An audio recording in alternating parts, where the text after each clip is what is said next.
Hey, so I'm going to talk about a few reserved variables in PowerShell to get you started with the idea of reserved variables. There's lots of them. You can go and find them. But I'm just going to start with a few of them today and show you some examples of how to work with them.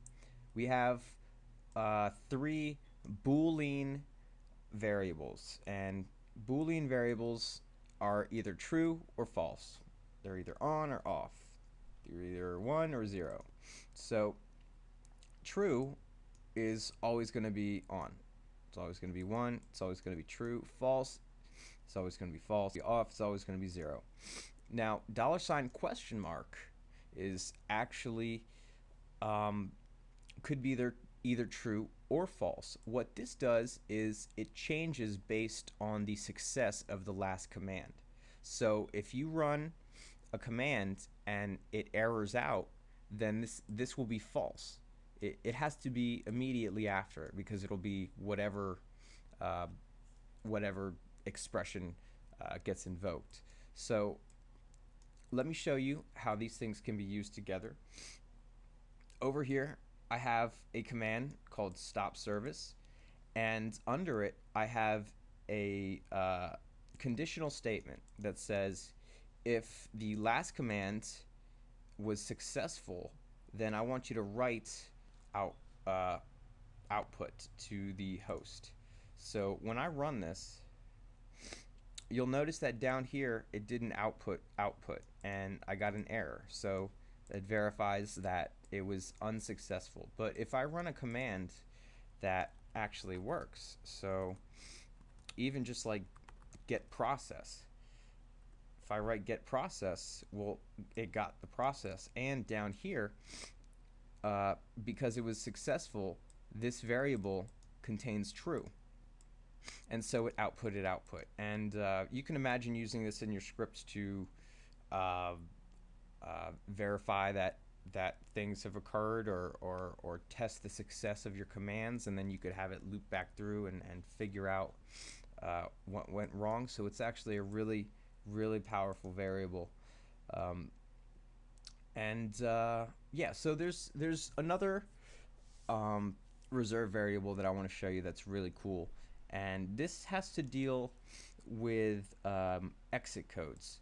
Now, when programs, uh, I guess, close, they can pass a value uh, back to whatever invoked it.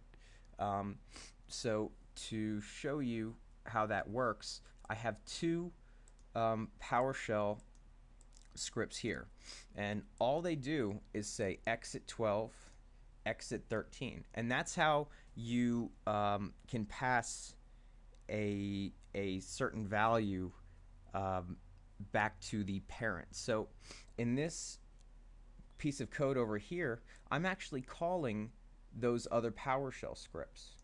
So I'm calling a PowerShell script from a PowerShell script.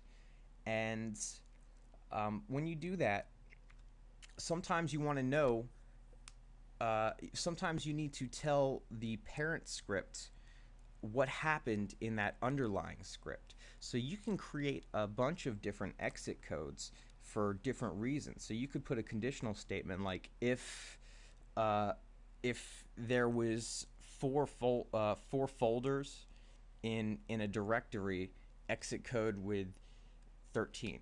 If there was 5 folders in this directory, exit code 14.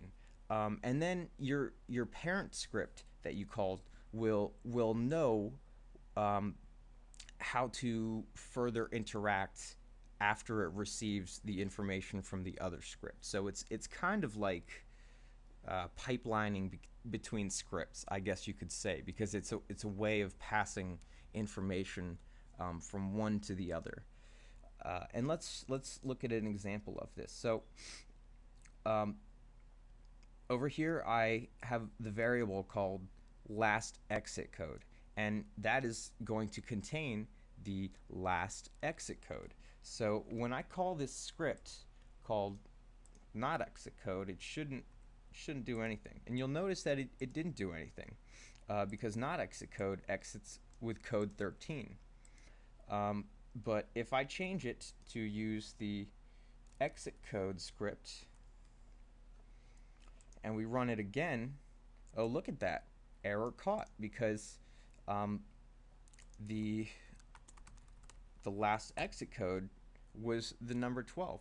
So that's another reserve variable that's really handy in case you need to make multiple scripts and you need to identify to the parent scripts what happened. So those are a couple of reserved variables in PowerShell, and as you can see, they add a lot of depth to your scripting, and they don't really require too much work here. So that's all, and there's a lot more. I'm probably going to make some more videos in the future, but that should get you started. So thanks for watching.